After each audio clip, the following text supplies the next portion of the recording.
મહત્વપૂર્ણ મુદ્દાથી હરિયાણામાં ભાજપની હેટ્રિકની। મહારાષ્ટ્ર ચૂંટણી પહેલા હરિયાણા અને જમ્મુ કાશ્મીરની ચૂંટણી મહત્વની હતી। આમ તો બંને રાજ્ય નાના હતા, પરંતુ લોકસભામાં ભાજપને સ્પષ્ટ બહુમતી ન મળતા આ વખતે સૌની નજર હરિયાણા પર હતી, કેમ કે વાત હતી મોદી મેજિક અને રાહુલની બદલાતી ઇમેજની। જોકે શરૂઆતથી વલણમાં કોંગ્રેસ આગળ રહી, પરંતુ અંતે ભાજપે બાજી મારી લીધી હતી। સૌપ્રથમ નજર કરીએ કઈ પાર્ટીને કેટલી બેઠક મળી તેના પર।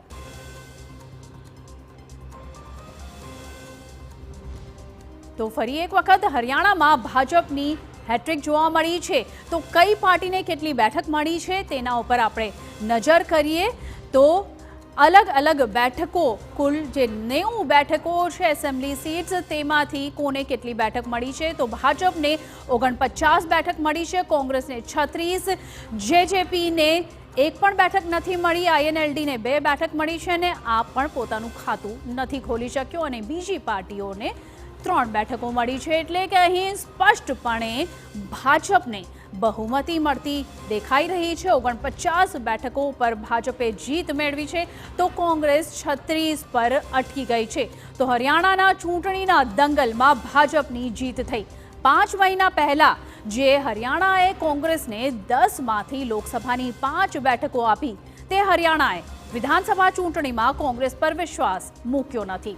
ભાજપે કેવી રીતે છેલ્લી ઘડીએ પોતાની રણનીતિ બદલી, કેવી રીતે હરિયાણાના ચૂંટણીની જંગમાં કમાલ કર્યો।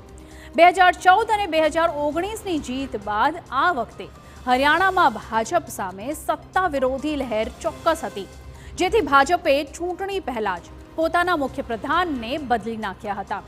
મનોહરલાલ ખટ્ટરના સ્થાને ભાજપે નાયાબસિંહ સૈનીનો તેને હરિયાણાના મુખ્યપ્રધાન બનાવ્યા।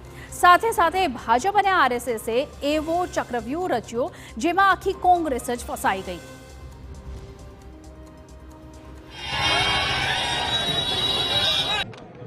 मैं हरियाणा के 2 करोड़ 80 लाख लोगों का दिल से धन्यवाद करता हूं और अपने लोकप्रिय प्रधानमंत्री, विश्व के नेता आदरणीय नरेंद्र मोदी जी, ये पूरा का पूरा श्रेय मैं आदरणीय मोदी जी को देता हूँ।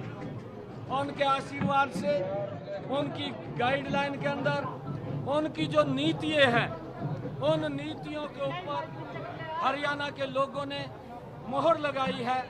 मैं हरियाणा की जनता का जहां दिल से धन्यवाद करता हूं, उनको प्रणाम करता हूं।